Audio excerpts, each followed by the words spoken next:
Dr. Cherif Amir, Professor of International Relations. Thank you so much for being with us. Thank you for having me. Thank you. And we have followed up minutes ago the press conference of the Prime Minister just ended, with him urging for pressing issues and presenting how Egypt has dealt with crises, including, of course, the pandemic as well as many others, of course, the Russian-Ukraine crisis.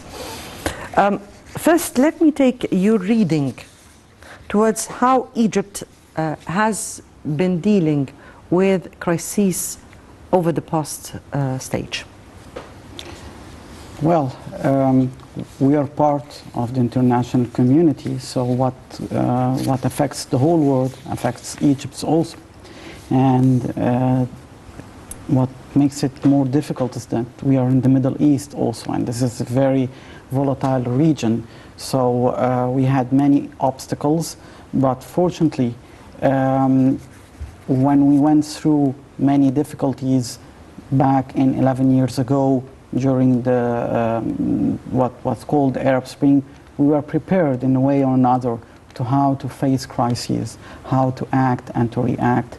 And I think that the government was able to take the appropriate steps to ensure that the internal front, I mean the people, will be always feeling security and feeling unharmed from whatever happens in the outside world. And also that we will show the world that we are capable of coping with all these crises as everyone have done. What was amazing is that we have seen many economies around us and even in Europe were harmed. We were the most fortunate because we were capable of sustaining our development projects, and we were trying to go on as long as it possible. And as many commentators said, and what's really what makes Egypt this strong is that we are all the obstacles that we had. Three main obstacles were outside of our hands: terrorism, and the COVID-19 pandemic, and the Russian-Ukrainian crisis now. So all these big problems are not our responsibility, and we were affected. But nevertheless, we were capable of showing the world we are capable of acting, we are capable of protecting our interests. Let me give you an example, which was an accident, and it was a test for Egypt. It was the Evergreen that blocked the Suez Canal. It was out of our hands. We were not responsible for it, but we showed the world how we managed this crisis. This is a tiny example of how this government is working. It's working around the clock to find solutions. We are prepared for all of them, but let's say, once again, we are part of this world. Of course, we are all affected, but we are transmitting the message. And this is what the Prime Minister was giving as a message, that Egypt is capable of being a strong country dealing with crisis. And this is how we show the world that we are a strong citadel of diplomacy and also military power. We are resilient. Of course. Definitely. The slogan of this meetings or of these meetings is recovery from pandemic, resilience and sustainability. And this is what we have been working on. Let me say here that this is the first time that in 30 years that Egypt hosts an important meeting for the Islamic Development Bank Group. It is a big institution that comprises around 57 member states, and it is big enough to deal with many pressing issues, and that would be was one of the issues that were submitted. From your point of view, first, let me take your reading into Egypt hosting this important gathering for the first time in 30 years, and what does this illustrate? It illustrates that we are gaining again our position in the Islamic world and also in the international community. It means that we are also having a promising economy. So that's why they have chosen Egypt, because we all know these members, over than 57 members, they choose the country. So this was an honor for us. It's a sign that everyone said, well, Egypt is a promising economy, so we have to ensure that we are led now by a country who has this energy. We all know also that Egypt is trying to maintain the relations with every country on the same level as we can. We are not trying to be biased by any means. We are trying to have good relations with Africa, Asia, Europe, Russia, the United States. We're doing this in a very, very clear level. And let's not forget that we have helped some Islamic countries and Arab countries from the total downfall, like in Libya. Now we're starting the investment there. Egypt is the leader there. Other countries destroyed this country. We are building this country. We're working on that indeed. Yes, so we are showing the world that we have worked like that. We have helped countries like Lebanon after the disaster that happened at the port. We're helping Iraq in the electricity. We're helping Jordan in this cooperation. We are working also with Sudan, and even the big issue of the Renaissance Dam. We have shown that we are helping everyone there. We are helping all the African countries. So Egypt is a leader now. And that's the message that I think that these countries got, that Egypt is the hub now in the Middle East, is the country who attracts the investment, and the country attracts mediation for crisis. President Sisi mediated in several issues and managed to solve the problems in South Sudan, in Libya, in everywhere. So it's the leadership very clear in this time of crisis. Everyone seeks the leader in a time of crisis, and it's Egypt. Indeed. Indeed, we've been exerting, of course, our leadership along with Yes. Egypt institutions have been exerting their utmost effort in order to be able to help or give the help that everybody needs. But returning back to what we were speaking about and the meeting of today, and important events that are organized during this meeting would be including this important business forum for the private sector, which is one important issue the President has been speaking about, private sector and their importance and contribution, and other related to preparations for COP27, green economy, sustainable growth, climate change, and definitely other pressing issues. Reading into the agenda of this meeting, how important is each and every topic that are being included in the agenda of the work of these meetings from the 1st till the 4th of June? Well, the main issue is the cooperation. We have to increase the cooperation between these countries. We have to work together because we are seeing now the world map economically is being reshaped. Everything will change in the coming months. Indeed. It's already changing now. I think that the source of the energy, the source of the grains, the source of agriculture things, it's all going to change now. I think that the time of one power, one world power is almost over now.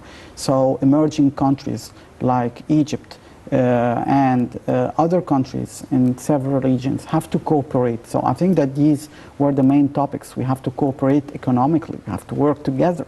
We cannot be dependent on one force in the world. We have to work and have our own cooperation. We started by giving this example by working with our brothers in Africa. We are working with our brothers in the Gulf also. So we are trying to have broader communication, broader cooperation on several levels, on banking levels, on investment levels. I think that, for instance, the war and the conflict that we are witnessing today, it's all the pressure. It's not only the artillery, it's also money. It's also the gas, it's also the oil, it's also the agriculture.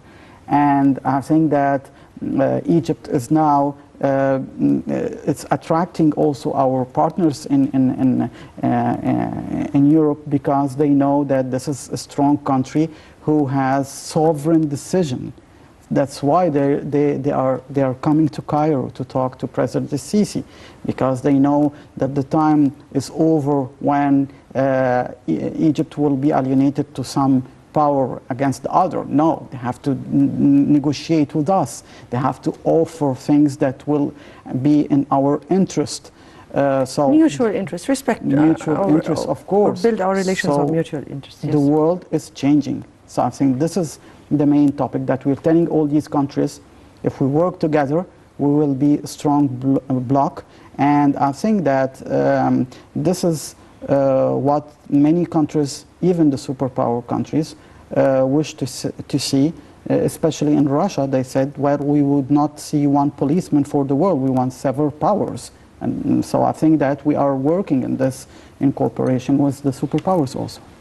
That was illustrated by the Prime Minister today, in which he spoke about Egypt's vision on cooperation among member states of the Islamic Development Bank. Here we have to speak about some of the projects that were implemented by the bank, so we can understand its value or its capability. We're speaking about a bank that has funded 362 projects just in Egypt, in the sectors of manufacturing, mining, energy, finance, agriculture, education, healthcare, water supply, waste, water, housing, telecommunications, information technology, and transport, among others. Here, Egypt has put a kind of vision towards what should be a strategy for cooperation among the member states of this group or this bank. From your point of view, how could the bank or the group work on pressing issues pertaining the Islamic world, or let me here speak about Africa and the Middle East in particular? As I said from the beginning, we're not separate from the surroundings. We're not separate from the international community. So we are affected now. It's not only now what we're witnessing is the whole planet being involved in the remapping and reach and the change. It's not only the Islamic world or Africa or the Arab world or the Middle East. It's all the nations. So I think that it's very smart that we are targeting now the steps, working with the Africans, then working with the Arab world, then working with the Islamic world, then working with broader cooperation with everyone. I think that we are trying, when we say the Islamic or the Arab world, that means in economy, it means the oil, means the gas. And that's very, very interesting now for every power in the world now. We are seeing now how Saudi Arabia, how our brothers in the Emirates are trying to maintain a relationship. Yesterday they had this summit, the Gulf Summit, with Sergei Lavrov, Foreign Minister of Russia. So they were working with several, and they're cooperating also with the Americans. So I think it's very delicate now how we will organize these strategies so that our economies would be protected, and in the same time we will be attracting all the investment from outside. We do not wish to lose a side for the others. If we are, for example, having historical, profound, excellent relations with our allies and friends in Russia, we are also having good relations with our partners in Europe. And the president of Poland was in Egypt. And I think President Sisi has the charismatic leadership of showing everyone that we could listen and we have the vision, and that's why Egypt is pressing all the time a peaceful solution for the conflicts. And the fact that everyone is coming to Egypt, that means that we are an interesting place, interesting market, interesting agriculture environment for other countries in these times of crisis. And in time of crisis, I think every country searches for the strong, and I mean strong partner. And I think when I mean the strong, I mean strong on every level, And this is what we are showing the world today, and we're showing to the Egyptian people first that we are regaining again our position, and we're showing Europe and our friends that we are strong. Mm-hmm. Since you brought this issue, let me here say that Egypt was one of the first countries to put a national strategy for sustainable development. Mm-hmm. How do you view Egypt, or how the world see Egypt as a role model for countries putting their strategies for sustainable development and this is our topic tonight also, transformation into green energy? This is a very interesting subject because we are seeing the will of the international community to go into the green energy. But still, many superpowers and many economic powers are not really comfortable with the idea because it will harm their economies. So we have two obstacles. We have the first obstacle that it costs a lot of money, and the second obstacle is that we are trying not to harm our friends' economies and brothers' economies in like the Gulf states, which are producers of oil, for example. So I think that the green economy is something that will take time to implement, but we are showing the world that we are capable of maintaining both. We are a gas and oil producer, and also we are heading to the green economy, so that any investor would come to Egypt if his country is trying to push the economy towards the green energy. Egypt is the suitable market.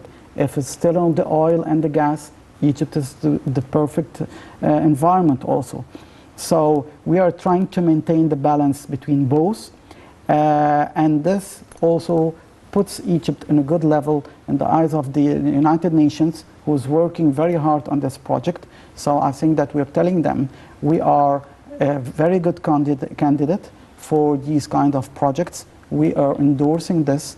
The government here is working on this green economy, but still it will take time and money, and we have to be patient.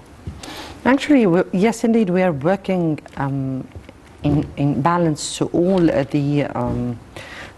the interests of all countries, but even the Gulf states are working themselves for trying to diversify their economy, not to be only oil-dependent countries. So we are also working in favor of our common interests. Before we move on with our discussion, Let me hear first this first report. And Foreign Minister Sameh Shoukry was in Stockholm, the capital of Sweden, for the 6th ministerial meeting on climate action. Let's watch.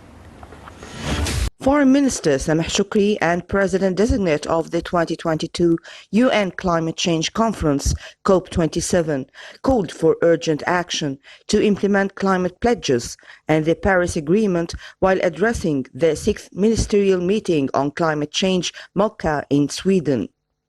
Shoukry underscored the necessity of continuing efforts to boost international climate work, especially that of adapting to climate change and reducing emissions.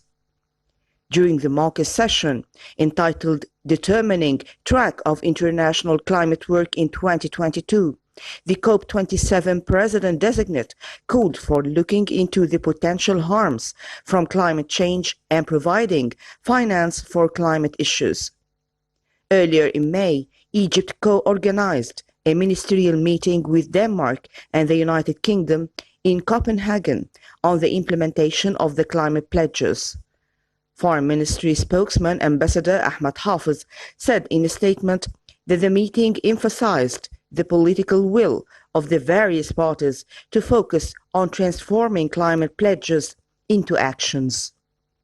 Egypt will host COP27 in the Red Sea city of Sharm el-Sheikh on the 7th till the 8th of November. The top diplomat pointed out that Egypt seeks, through its presidency of the COP27, to build on the outcomes of COP26 held in Glasgow last year with the aim of achieving more progress in all aspects of climate work. He added that Egypt is keen to communicate effectively with all parties concerned with climate action, including governments, the private sector, financial institutions, civil society, and scientific and academic circles. The MOCA annual meeting, co-hosted by Canada, the EU, and China, kicked off on Tuesday with the attendance of several ministers and high-level representatives from over 30 countries, including ministers from the G20 and chairs of key party groupings in the UN climate negotiations. The meetings provide a space for discussions on the implementation of the Paris Agreement through the promotion of ambitious climate action and the successful adoption of technical rules under the United Nations Framework Convention on Climate Change, UNFCCC. Also on Tuesday, Shoukry held talks with Vice President of the European Commission, EC, Franz Timmermans, on the sidelines of the meeting. Earlier in the day, Shoukry also met with Canadian Minister of Environment and Climate Change, Stephen Guilbert, and his Swedish counterpart, Ann Linde, where they discussed boosting bilateral relations between Egypt and Sweden, especially economic relations. Right, welcome back. And here we are turning to our next topic, which was also relevant to what we were speaking about. Foreign Minister Sameh Shoukry has attended the 6th ministerial meeting on climate action in Sweden, where he called for urgent climate change actions from the international community. To highlight the issue, we have with us over the phone Dr. Magdi Alam, expert or rather international expert in environment. Good evening to you, sir. You're welcome. Okay, thank you so much. And let me here ask you about this 6th ministerial meeting on climate change in Sweden, and the urgent call that the foreign minister has been speaking about and addressing in many of the international forums, preparing for Egypt hosting this upcoming COP27. The Egyptian government already issued the National Strategy of Climate Change Resilience and Adaptation, and responding to the 5 items, main items of the climate action requested by the the International Secretary of the Convention of Climate Change. And actually, the Minister of the Foreign Affairs is highlighting the major 5 lines of policies of Egypt to deal with the climate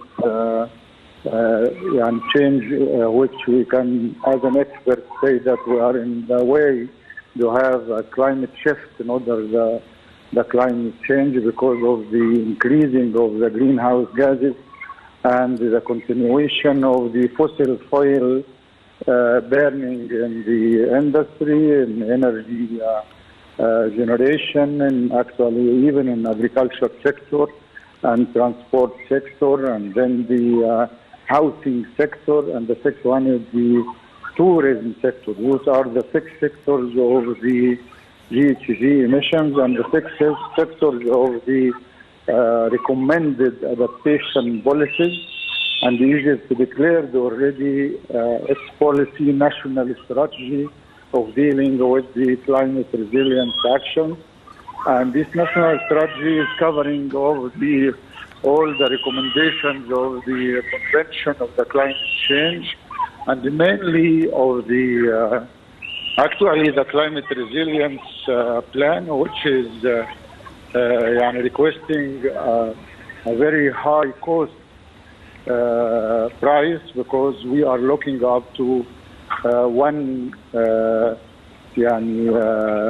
trillion to cover the needs of the water saving and the shift for crops adapted for the agriculture, especially for the wheat and the maize and the food security, which is the main challenge of the climate change nowadays facing the developing countries.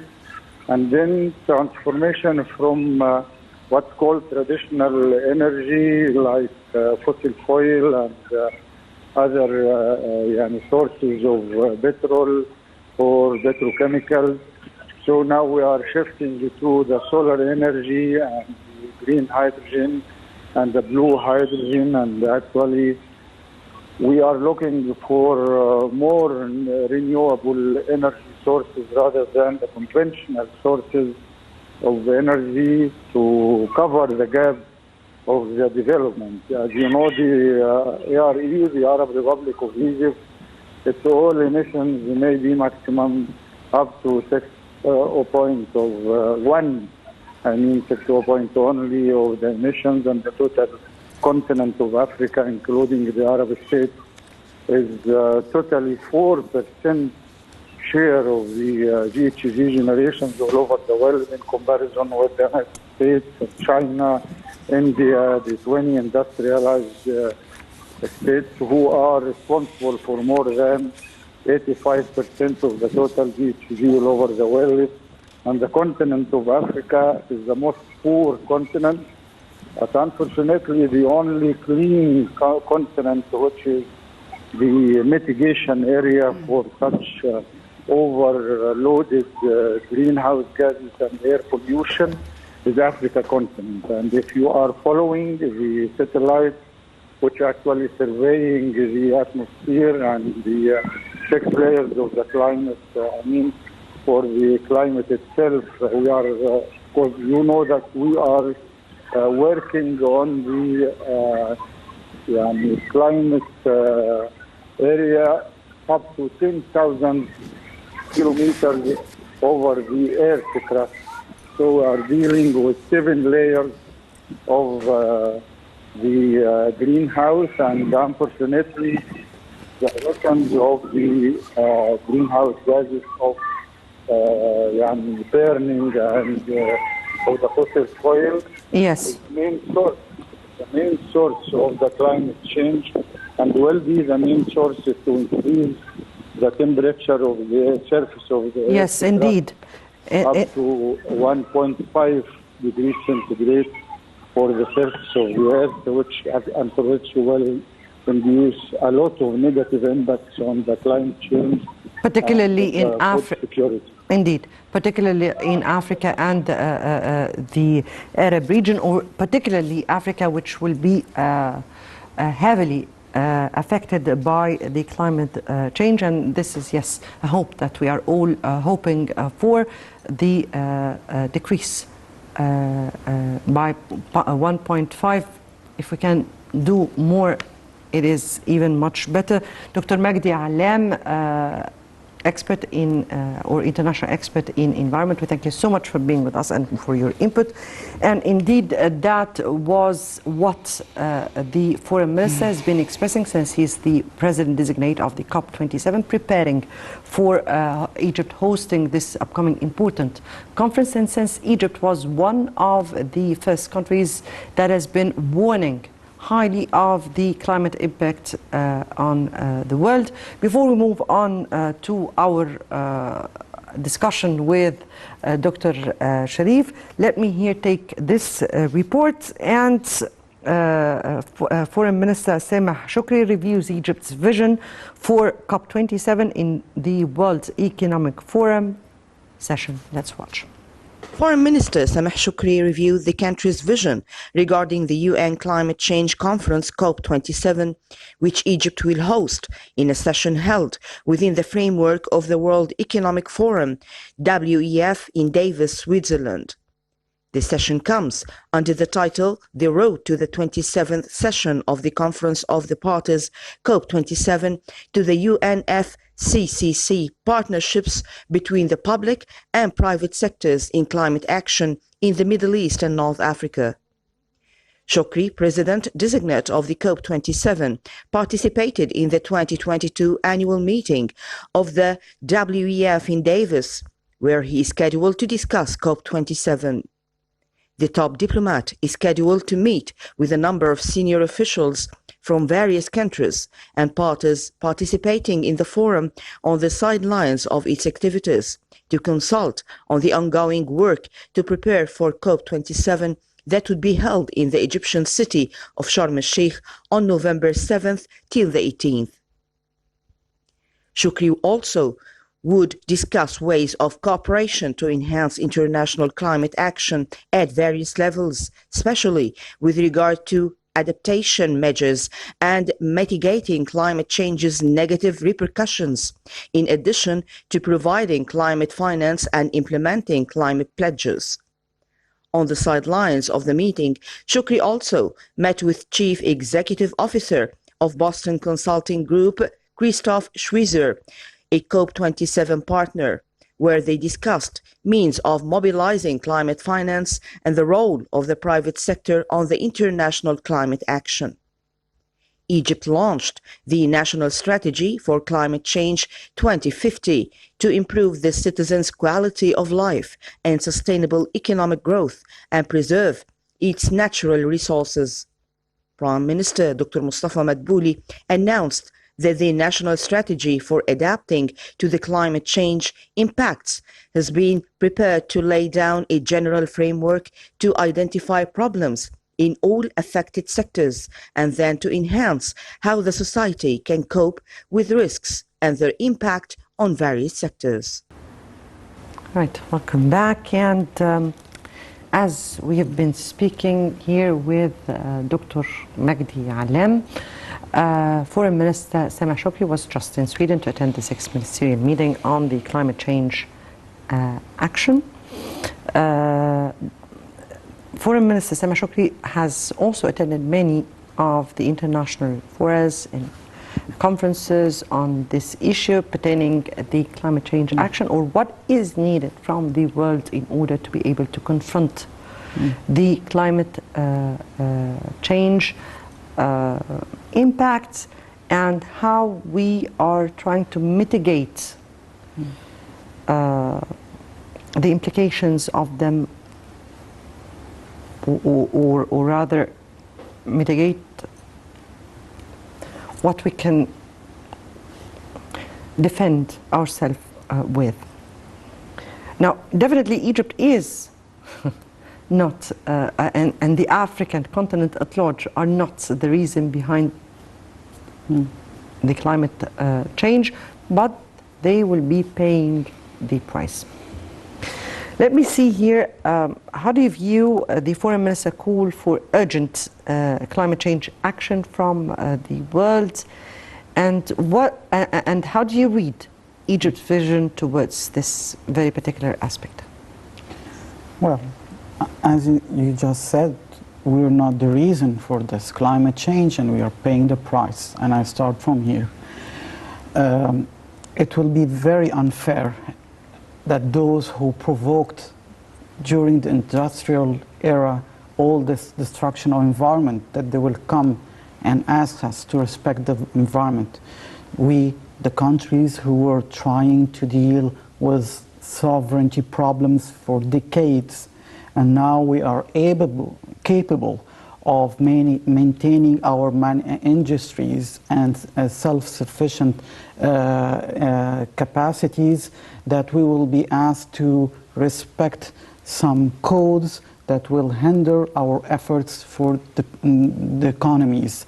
I mean by that, yes, we are respecting the environment, but we also have to build our manufacturers, we have to build our factories in cooperation with these countries if they want to help, because it will cost money. Do you think there is an if in this case? We're speaking about fundamental problems, climate change problems that will occur. And we're not just speaking about things that will reflect just on us, but on the whole world now. So there is no if they want to help. Now it's become they must. So what we have been calling, or Egypt's vision towards an urgent climate change action. How do you view the Egyptian vision? How do you view how Egypt is trying to